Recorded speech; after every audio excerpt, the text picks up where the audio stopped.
तो हम लोगों ने बुक ऑफ एस्पर के पिछले एपिसोड में देखा था, जो बीस्ट टेमिंग सेक्ट का लीडर होता है वो सभी से कहता है, सभी एल्डर्स से कहता है जाओ उस पर अटैक करो जाओ। सभी एल्डर्स अपनी अपनी सोल को निकाल के और अपने अपने वेपन्स के साथ में जूफेन की तरफ अटैक करने के लिए जाने लगते हैं। और जूफेन भी अपना पूरा रेडी हो चुका था अपनी सोल को निकाल के और अपने वेपन को निकाल के भी। और जो उसकी लॉन्ग स्वर्ड थी उसके ऊपर ब्लैक फ्लेम आ चुकी थी और अब सभी एल्डर्स ने जूफेन को चारों तरफ से घेर लिया था। और अब जूफेन अपनी स्वर्ड के साथ एक एक करके सभी एल्डर्स को मारता जा रहा था और जिस एल्डर के पास जा रहा था उसको बस अपने एक स्वर्ड के स्ट्राइक में ही मार डाल रहा था। और अब ऐसे करते करते जूफेन 10 एल्डर को मार चुका था। और अब वैसे ही जूफेन के सामने 2 एल्डर्स आते हैं और जो ये दोनों एल्डर्स थे ये दोनों ही अपने कंबाइन पावर का यूज करते हैं। और जब ये दोनों एल्डर्स अपना कंबाइन अटैक करते हैं तो तब इनकी अटैक की जो पावर होती है वो इथेरियल स्टेज के 6th लेयर के अटैक के बराबर हो जाती है। और अब वही दोनों एल्डर जूफेन के सामने आ चुके थे और जूफेन भी अभी शांति से खड़ा हुआ था, अब इन दोनों एल्डर्स को ही देख रहा था। और देन वैसे ये दोनों एल्डर्स अपने अपने अटैक को बनाने लगते हैं और बना करके जूफेन के ऊपर छोड़ देते हैं। और जो जूफेन होता है वो उनके अटैक को ब्लॉक करने की कोशिश करता है, लेकिन उनका जो ये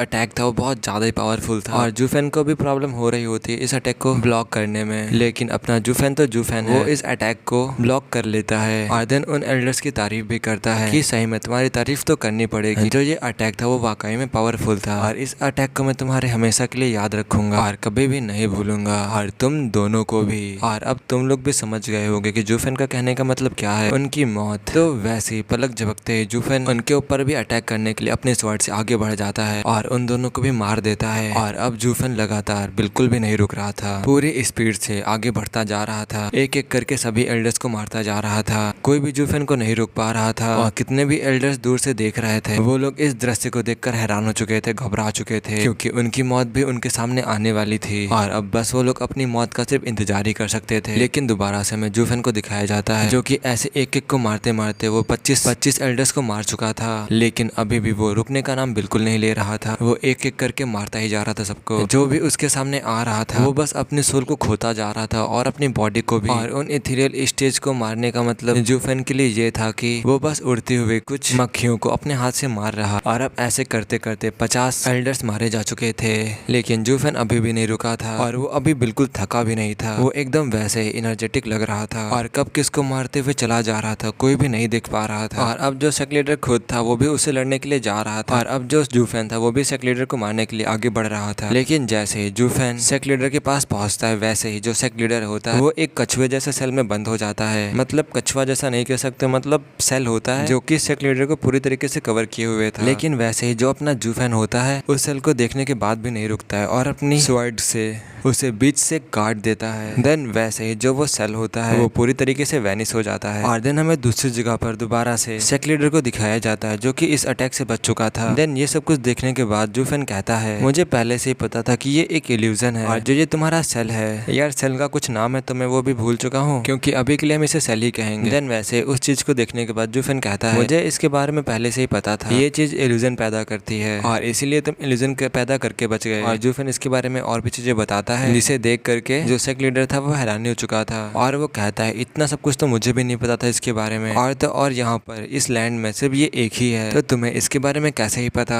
तो जूफेन इसका कोई भी रिप्लाई नहीं देता है। और देन दोबारा से जो सेक्ट लीडर होता है वो दोबारा से एल्डर से कहता है सभी लोग दोबारा से इसके ऊपर साथ में एकदम से हमला करो। तो दोबारा से सभी लोग इसको घेर लेते हैं और दोबारा से जूफेन उन सबको मारने लगता है और ऐसे ही कर करके 100 एल्डर मारे जा चुके थे। देन ये सब कुछ देखने के बाद एक एल्डर सेक्ट लीडर के पास आता है। देन वो सेक्ट लीडर से कहता है सेक्ट लीडर अगर ऐसे ही चलता रहा तो हम सभी लोग मारे जाएंगे। और देन जो सेक्ट लीडर होता है वो भी कहता है हाँ अगर ऐसे चलता रहा तो ये जूफेन इस जगह पर कब्जा कर लेगा और हम सभी लोग ऐसे ही मारे जाएंगे, कुछ ना कुछ तो हमें करना पड़ेगा। देन वैसे ही जब वो एल्डर होता है वो सेक्ट लीडर को एक आइडिया देता है। देन वो सेक्ट लीडर से कहता है सेक्ट लीडर क्यों ना हम इस मॉन्स्टर को उस जगह पर ट्रैप कर दें और फिर वहां से ये कभी भी नहीं निकल पाएगा। उस जगह का नाम अबायस करके कुछ होता है, मुझे अभी उसका पूरा नाम नहीं याद आ रहा, तो मैं तुम्हें उसके बारे में बता दे रहा हूँ। ये अबायस एक ऐसी जगह है जहाँ पर बहुत सारे फूल लगे हैं, ठीक है, और उन फूलों के नीचे एक कीचड़ टाइप का है, मतलब कह सकते हो कि तुम लोग एक दलदल टाइप का है। वहाँ पर अगर कोई फंस गया तो वो कभी भी नहीं निकल पाता,